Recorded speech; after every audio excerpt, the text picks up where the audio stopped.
Haleluya. Baik saudara, kita akan mendengar firman Tuhan. Kita sudah diberkati lewat pujian dan penyembahan. Kita diberkati lewat perjamuan kudus, persekutuan dengan tubuh dan darah Yesus. Dan kita akan belajar firman Tuhan saat ini. Orang yang mencintai Yesus, dia pasti cinta gerejanya. Yang setuju katakan amin. Mari kita lihat terlebih dahulu dalam Injil Matius pasal 16 ayat 18. Matius 16 ayat yang ke-18. Saya ingin kita membaca bersama-sama ayat pendahuluan ini. Apakah semua siap membaca bersama saya? Oke, 1, 2, 3. Dan aku pun berkata kepadamu, engkau adalah Petrus. Dan di atas batu karang ini aku akan mendirikan jemaatku atau gerejaku. Dan alam maut tidak akan menguasainya. Yang dimaksud di atas batu karang ini maksudnya adalah pengakuan Petrus. Jadi waktu Petrus ditanya, siapakah aku ini? Petrus tanya sama Yesus. Lalu Petrus menjawab, Yesus, engkau adalah Mesias, anak Allah yang hidup. Lalu Yesus berkata apa? Yang ngomong ini kamu dapat wahyu dari sorga. Kamu dapat urapan dari sorga. Jadi kamu bisa berkata bahwa Yesus tadi adalah Mesias, anak Allah yang hidup. Dan di atas pengakuan itu, Yesus berkata, aku akan mendirikan jemaatku atau gerejaku. Jadi lewat ayat ini kita tahu bahwa yang mendirikan gereja siapa? Siapa yang mendirikan gereja? Yesus. Aku akan mendirikan jemaatku atau gerejaku. Dan Tuhan ingin gerejanya bukan gereja yang lemah, tapi gereja yang kuat. Di mana alam maut tidak akan menguasainya. Nah jadi Yesus mendirikan gerejanya di bumi ini. Dan ini satu-satunya lembaga yang Yesus dirikan untuk mewakili Allah di muka bumi. Jadi Tuhan akan bekerja di bumi ini melalui gerejanya. Nah itu sebabnya saudara-saudara, orang yang cinta Yesus, dia akan cinta gereja. Nah sebelum lebih jauh kita belajar firman Tuhan, apa yang dimaksud dengan gereja? Itu banyak definisinya, ya. Tapi hari ini saya akan menyampaikan satu definisi aja supaya saudara pulang jangan bingung karena terlalu banyak definisi. Yang dimaksud dengan gereja adalah persekutuan orang-orang yang percaya kepada Yesus. Jadi ulangi lagi sekali lagi, gereja apa saudara? Persekutuan orang-orang yang percaya pada Yesus. Gereja itu universal seluruh dunia. Orang yang percaya pada Yesus. Tapi lebih konkretnya gereja itu terlihat dalam gereja lokal. Seperti hari ini NDC, saudara hadir di sini. Inilah persekutuan orang-orang yang percaya pada Yesus. Jadi gereja itu bukan gedungnya. Tapi gereja adalah kumpulan orang-orang, persekutuan orang-orang yang percaya kepada Yesus. Nah, Yesus ingin setiap orang yang percaya pada Dia itu tidak sendirian. Kan ini persekutuan. Yesus ingin setiap saudara yang percaya pada Yesus masuk dan terhisap dan tertanam dalam sebuah gereja. Tuhan tidak ingin saudara keluyuran keliling-keliling gak jelas. Saudara harus tertanam dalam sebuah gereja. Jadi kehendak Yesus adalah setiap orang percaya masuk dalam persekutuan. Atau komunitas Tuhan yaitu gereja. Mungkin saudara punya banyak alasan yang keberatan. Ada orang yang tidak mau terhisap dalam gereja. Saya mau keliling-keliling Pak. Ada yang bilang saya mau muter-muter Pak. Minggu ini di sini, minggu depan ke sono, ke sono, ke sono. Ini Kristen kupu-kupu. Tahu Kristen kupu-kupu? Mencelok kemana-mana. Jangan seperti itu. saudara harus tertanam di dalam sebuah persekutuan. Orang-orang yang percaya pada Yesus. Kalau saudara sudah beribadah di NDC, saya harap saudara tertanam dalam gereja ini. Kalau saudara yang datang belum tertanam, saya berharap hari ini mengambil keputusan untuk tertanam. Untuk menjadi bagian dari gereja ini. Tapi kalau di sini ada tamu, saudara dari gereja lain yang lagi berkunjung, saya minta saudara pulang ke gerejamu. Dan menjadi jemaat yang tertanam di gereja saudara. Yang setuju katakan amin. Nah, saudara mungkin bertanya pada saya, Pak, kenapa sih kok kita mesti tertanam dalam sebuah gereja lokal? Ya, supaya kita ada persekutuan, ada komunitas orang-orang yang percaya pada Yesus. Nah, hari ini kita mau belajar ada 4 alasan. Kenapa saudara harus tertanam? Ya. Yang pertama, alasan yang pertama, tertanam dalam gereja membuat aku bertumbuh secara rohani. Kalau saudara tertanam dalam gereja lokal, katakan NDC, dan saudara beribadah rutin di sini, tertanam di sini, kemungkinan saudara bertumbuh secara rohani itu lebih besar dibandingkan saudara tidak tertanam. Apalagi menganggap bergereja nggak penting. Coba kita baca Ibrani 10 ayat 24 sampai 25. Saya bacakan ya. Ini saya penekanannya dari kata saling ya. Kata saling ini menjadi penekanan saya. Dan marilah kita apa? Saling memperhatikan supaya kita saling mendorong dalam kasih dan dalam pekerjaan baik. 25. Janganlah kita menjauhkan diri dari pertemuan-pertemuan ibadah kita seperti dibiasakan oleh beberapa orang. Jadi ada orang-orang yang nggak mau bergereja. Yang ke gereja hari Minggu pun nggak wajib. Kalau gua lagi pengen gua datang. Kalau gua lagi malas, bad mood nggak datang. Gerimis nggak datang. Pokoknya ada orang yang menganggap bergereja nggak penting. Tapi Alkitab berkata apa? Jangan. Anda harus bergereja. Anda beribadah di satu tempat. Ya, terus tetapi marilah kita apa? Saling lagi, keluar kata saling di sini, menasehati dan semakin giat melakukannya menjelang hari Tuhan yang mendekat. Nah, perhatikan. Kalau ada kata saling, saling mengasihi, saling mendorong, saling menasehati. Saya tanya, bisa nggak dilakukan sendirian? Bisa nggak? Nggak bisa. Saling itu berarti saudara membutuhkan yang namanya persekutuan. Saudara butuh komunitas, betul nggak saudara?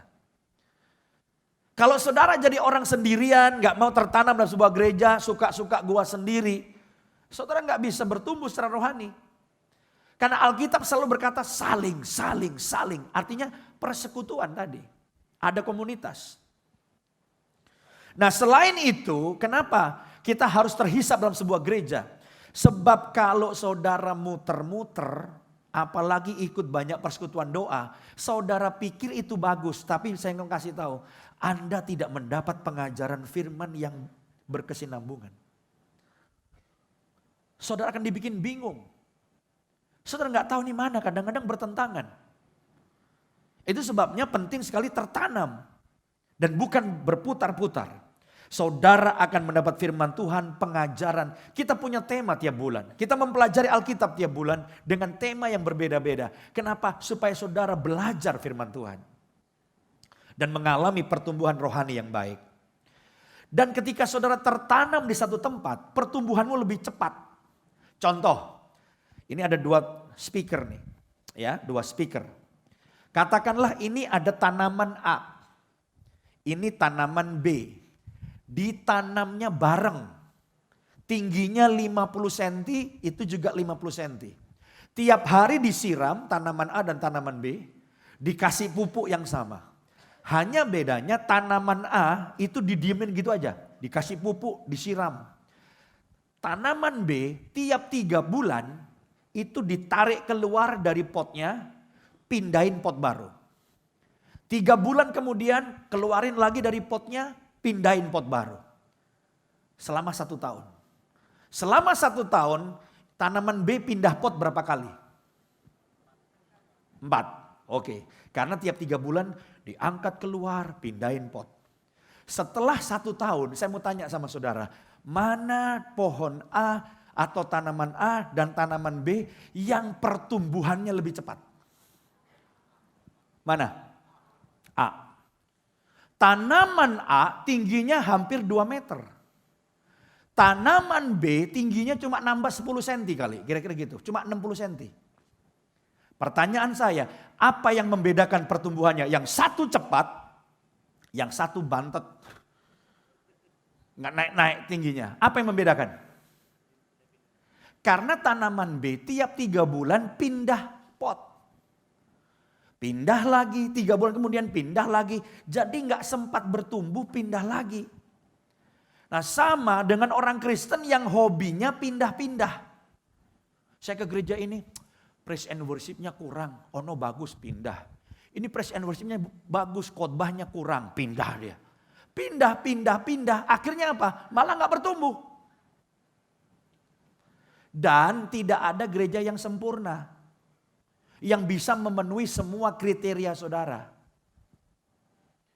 Ada pendeta yang bilang, jangan ngimpi ketemu gereja sempurna. Tapi seandainya saudara ketemu gereja sempurna. Dan saudara masuk ke gereja itu jadi gak sempurna. Karena apa? Karena ada saudara katanya. Gitu saudaraku. Jujur, kita sempurna nggak? Betul nggak kalau ada gereja sempurna kita masuk jadi nggak sempurna? Karena ada siapa? Ada kita. Kalau kita tidak sempurna, jangan pernah bermimpi ada gereja yang sempurna. Seandainya ada kita masuk jadi nggak sempurna juga. Jadi yang pertama, kalau saudara mau mengalami pertumbuhan rohani, saudara harus tertanam dalam sebuah gereja. Anda nggak bisa bebas, saya mau bebas, mau muter-muter, nggak bisa.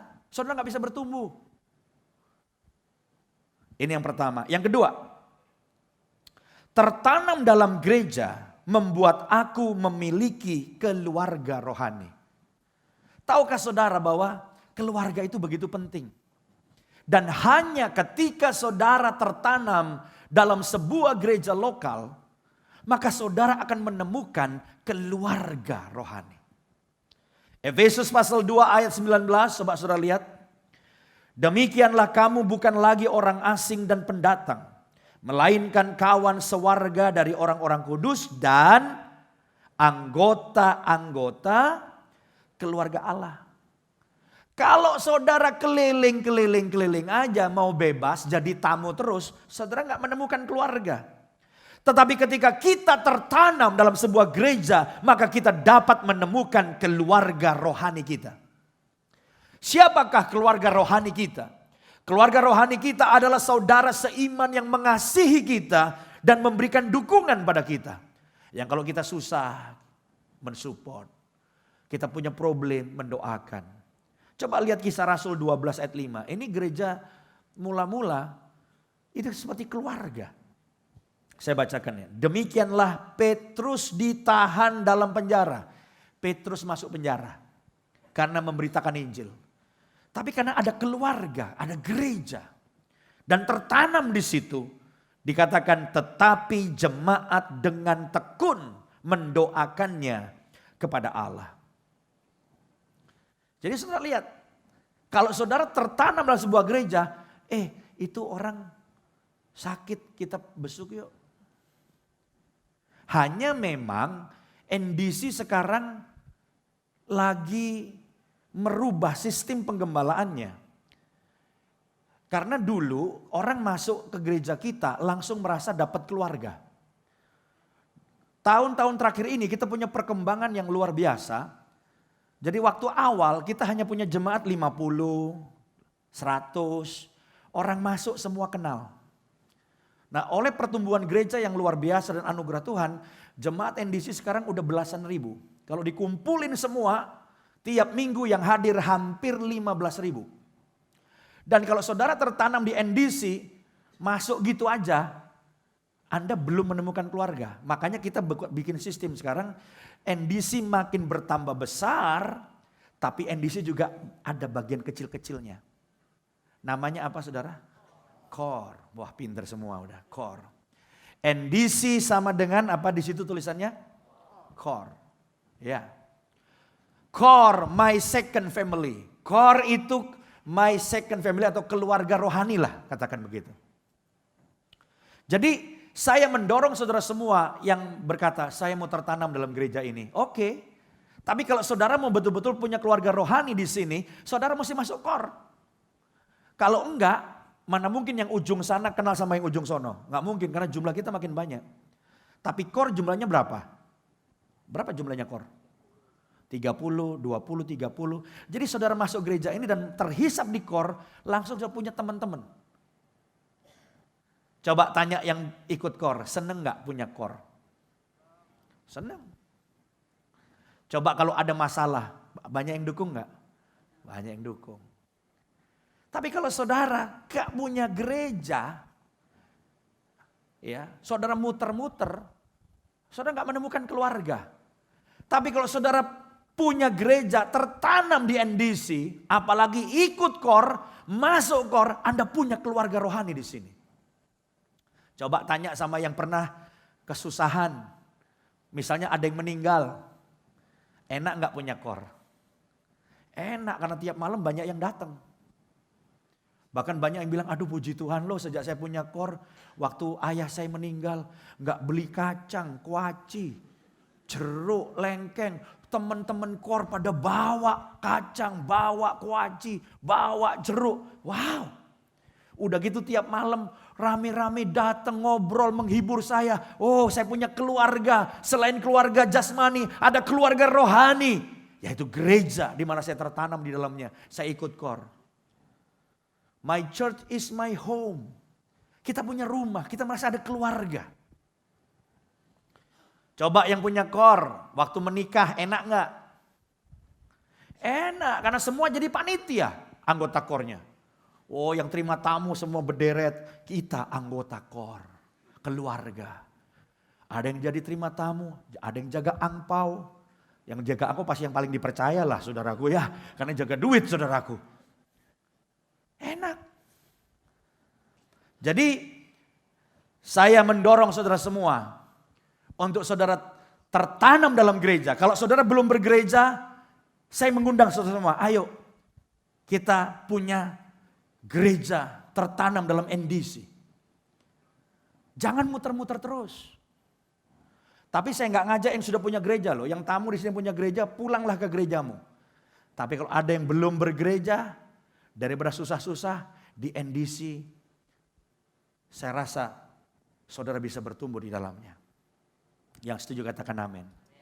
Ada satu video yang setiap minggu akan diputar selama bulan Mei. Tiap minggu ganti-ganti. Itu kesaksian orang yang menemukan komunitasnya. Menemukan keluarga rohaninya. Lewat tertanam dalam gereja ini. Khususnya masuk core. Ya, kita saksikan cuman berapa menit. Sayang tadi waktu ibadah jam 1. Hujannya begitu lebat. Mungkin talang-talangnya saluran airnya gak nampung atau gimana. Sehingga turun semua airnya. Sehingga kita khawatir kalau kita nyalain akan konslet ya. Jadi ini kita nggak nyalain. Kiri kanan pun bukan LED, kita kembali ke LCD nih ya. Ya LCD saudaraku. Ya, apakah bisa diputar pakai LCD? Oke, silakan. Halo, saya Dozel, saya adalah seorang YouTuber. Saya sudah bergereja di NDC cukup lama. Tapi selalu ragu untuk bergabung dalam core atau komsel karena saya takut saya harus berkumpul dengan orang-orang yang kolot dan menghakimi. Tapi ternyata saya salah, saya malah bertemu dengan orang-orang yang sukses di bidang masing-masing, sangat inspirasional dan mereka bukan orang-orang yang mau menghakimi, tapi orang-orang yang mau bertumbuh bersama dengan saya. Saya yang dari keluarga broken home, dari lingkungan yang buruk, dari ekonomi yang tidak baik. Setelah didoakan bersama-sama dalam core, setelah melalui proses, saya merasa menjadi orang yang jauh lebih terberkati. Bagi saudara-saudara yang belum bergabung dalam core, bergabunglah dalam core karena berkat Tuhan menunggu Anda di sana. Tuhan Yesus memberkati. Iya, tepuk tangan saudara-saudara. Siapa followernya Edosel? Ada followernya, follower. Ada followernya di sini. Nggak ngaku nih. Ini followernya 500.000 loh nih, 1,5 juta nih. Ya jadi dia YouTubers dan dia bertumbuh di gereja kita dan masuk core dan dia menemukan keluarga rohaninya. Ya, Rick Warren, seorang hamba Tuhan yang besar, dia berkata begini, seorang percaya tanpa memiliki sebuah keluarga gereja bagaikan seorang yatim secara rohani. Jadi kalau saudara hanya muter-muter aja, saudara nggak punya gereja, nggak ada persekutuan saudara dengan sebuah gereja, hanya jadi tamu dan pindah-pindah. Rick Warren bilang yatim secara rohani. Dan tentunya pertumbuhan rohani kita akan lambat. Dan kita akan menjadi orang yang kesepian. Karena kita nggak punya keluarga rohani. Yang setuju katakan amin. Kita berikan kemuliaan bagi Tuhan. Haleluya. Yang ketiga, tertanam dalam gereja membuat aku memiliki tanggung jawab rohani.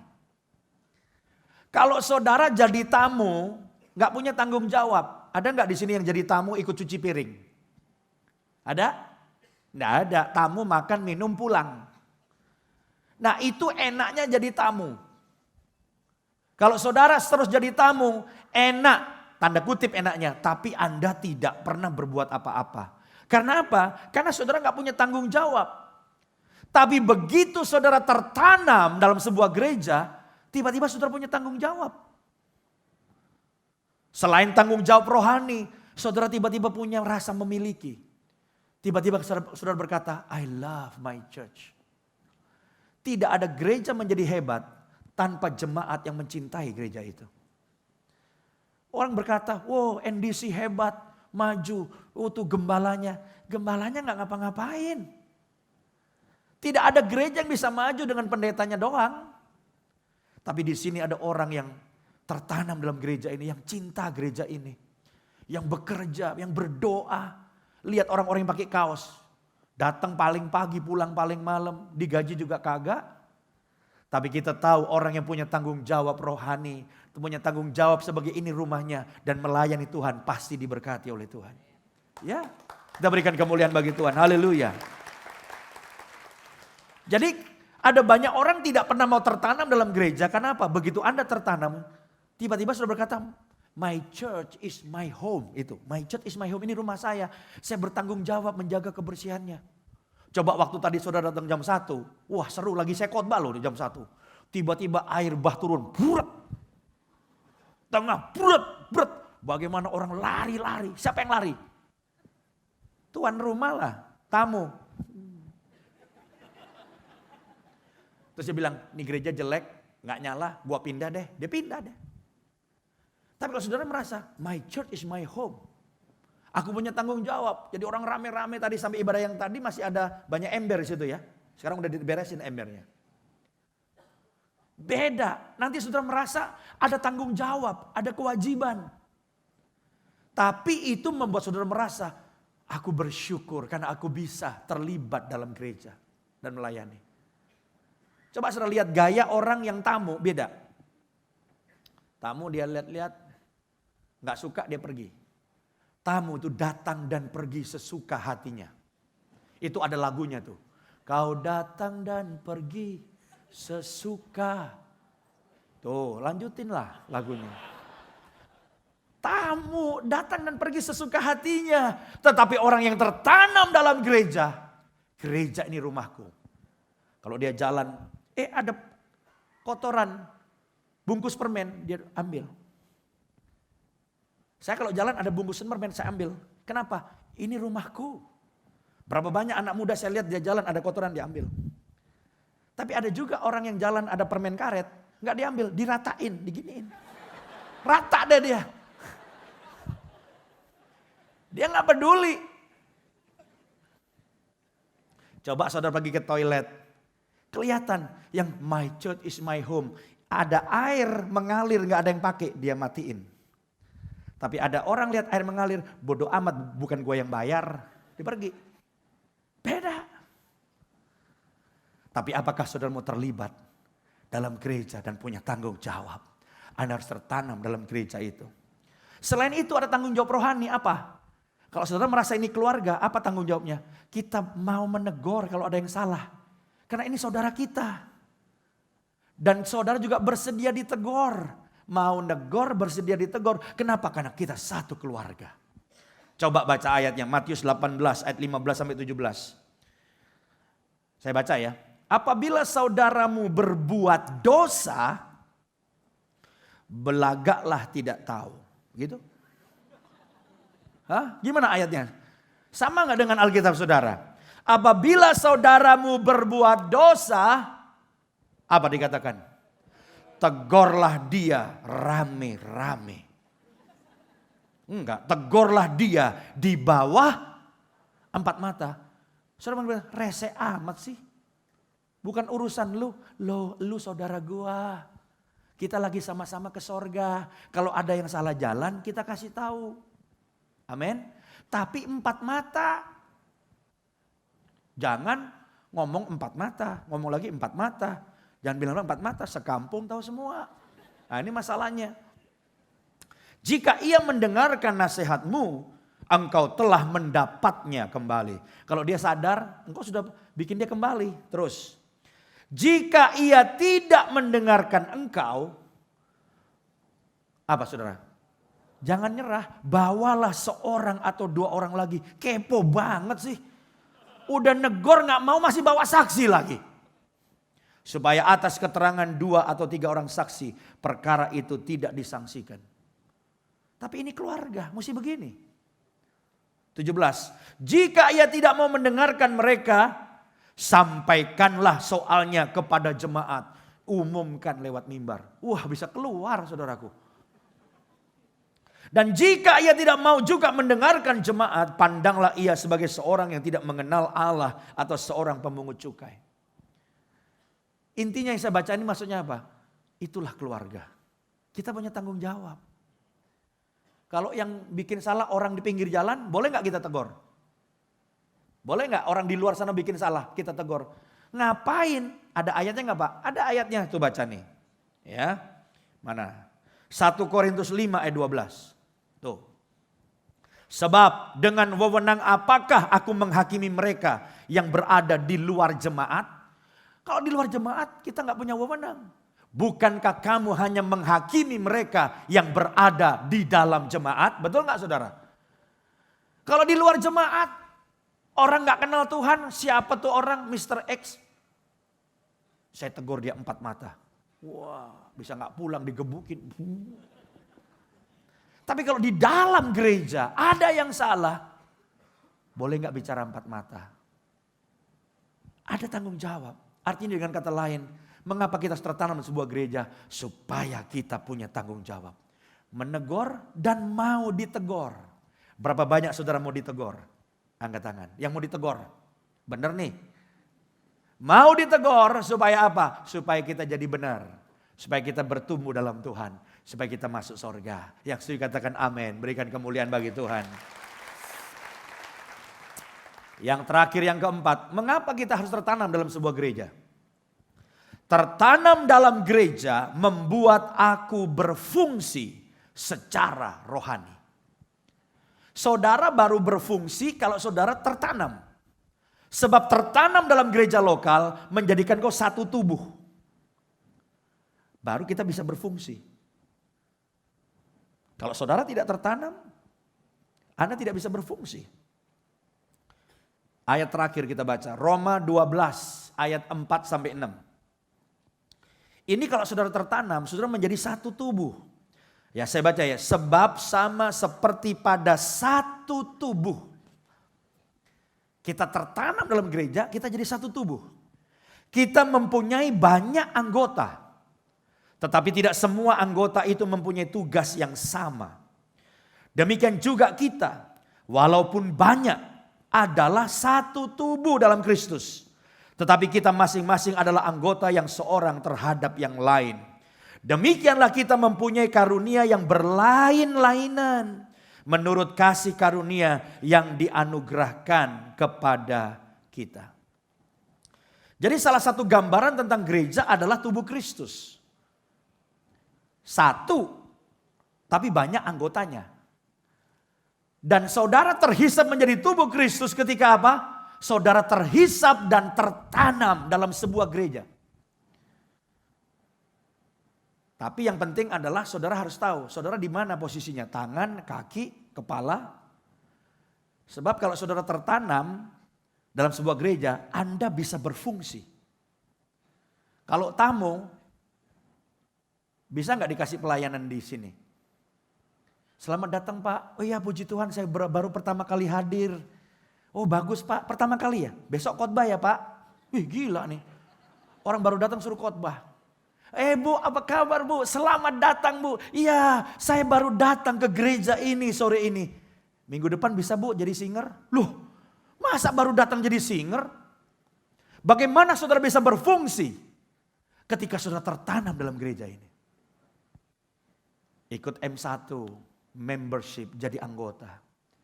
Ikut M2, maturity, Anda bertumbuh dewasa.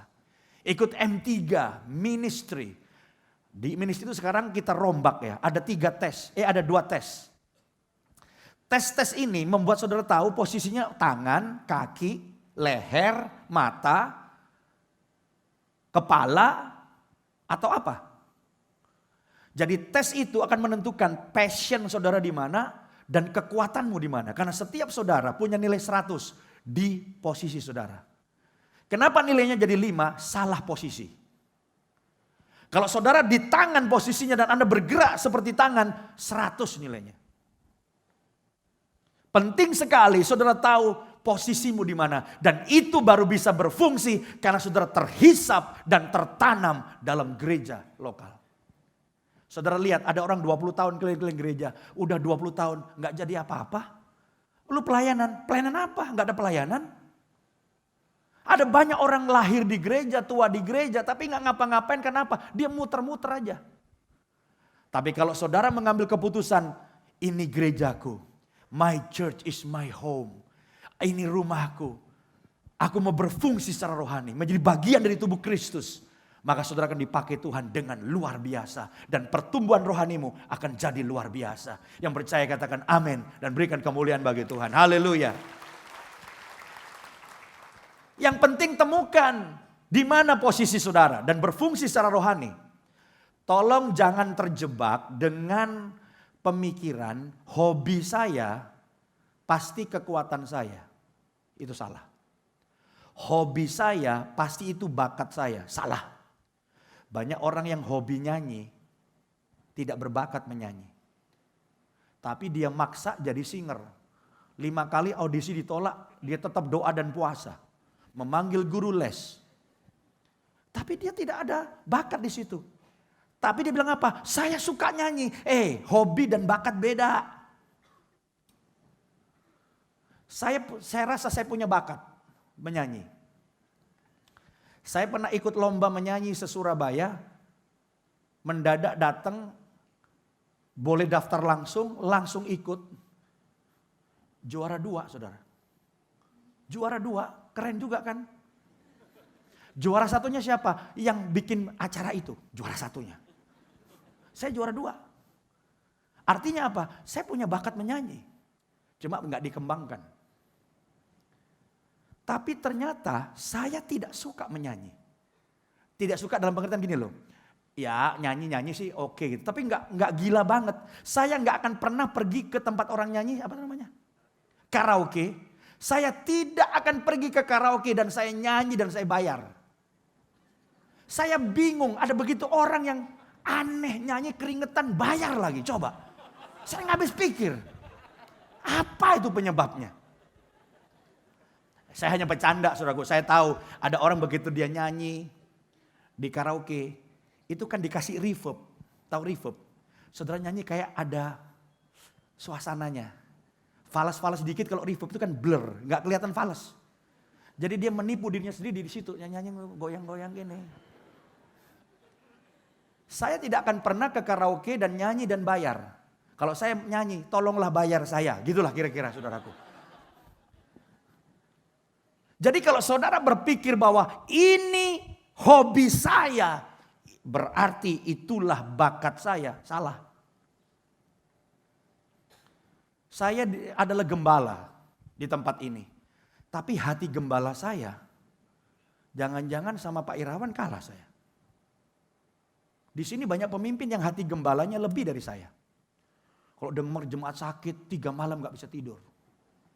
Pengen datang berkunjung, menghibur. Saya gak sampai segitu. Saya mungkin arahnya lebih ke arah jawatannya ya, itu ke rasul. Saya menyukai tantangan. Saya suka buka tempat baru. Yang tidak ada saya bikin ada. Yang jumlah jemaatnya 10 saya bikin 10.000 kalau perlu. Saya menyukai terobosan. Saya menyukai itu. Tapi gembala itu maintain. Kalau ada orang susah dibesukin. Kemana dibesukin, dihibur. Dia gembala. Saya gembala ada. Tapi tidak murni gembala. Saya ada rasulnya di situ. Ada orang yang punya karunia telinga. Bisa dengar orang berjam-jam. Saya juga bukan.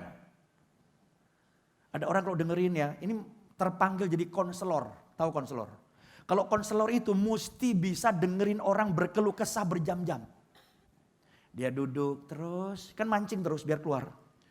Ini ibu nangis, habis nangis ketawa, pakai tisu, 5 pak habis. 5 pak. 2 jam. Saya kalau konseling 5 menit saya belum jelas masalahnya. 10 menit belum jelas. Saya pasti bilang, ibu percayalah mujizat masih terjadi. Mari kita berdoa dan tak tumpangin tangan. Silahkan bu, ganti berikutnya. Gitu saudaraku. Saya gak bisa 2 jam dengerin orang, gak bisa. Oh berarti Bapak bukan hamba Tuhan. Bukan. Tiap orang punya panggilannya. Tiap orang punya kekuatannya. Saya punya kekuatan yang orang lain gak punya. Kita harus teamwork. Makanya yang namanya memimpin core selalu. Saya kemarin kasih kelas untuk calon co-leader. Jangan jadi Superman. Teamwork. Bikin tim. Supaya sukses karena tim yang solid. Jadi setiap orang punya kekuatannya. Kita bentuk tim. Dan gereja ini menjadi kuat. Dan kalau semua saudara merasa ini gereja saya. Ini rumah saya. Saya cinta Tuhan, saya cinta gereja ini. Dahsyat gak NDC? Pasti dahsyat. Yang paling susah jemaat banyak semuanya tamu, cuek. Ini bocor. Bocor ya. Bocor. Lihat ini, lihat itu. Ah gak bagus di gereja. Gua pergi deh. Wah itu berat. Tidak punya masa depan. Tapi kalau semua orang di tempat ini berkata, aku diberkati di sini. Aku bertumbuh di sini. Aku bukan tamu di sini. Ini keluarga rohaniku. Aku cinta Yesus, aku cinta gerejanya. Aku tertanam di sini. Dahsyat enggak? Mungkin 2 tahun lagi jemaat kita 25.000. Kenapa? Karena semua cinta Tuhan, cinta gerejanya. Dan berkata, aku mau bertanggung jawab dalam gereja ini. Aku mau terlibat. Aku bukan hanya duduk, dengar, lihat-lihat, gak bagus, aku pergi. No. Aku mau terlibat di dalamnya. Aku mau bertanggung jawab. Aku mau melayani Tuhan. Pasti penuaian besar terjadi. Amin. Jadi hari ini yang muter-muter, berhenti muter-muter. Tertanam di gereja ini, jadikan ini keluargamu. Bertumbuh, mencintai gereja ini. Karena Tuhan bekerja lewat gerejanya. Yang saya katakan amin dan berikan kemuliaan bagi Tuhan.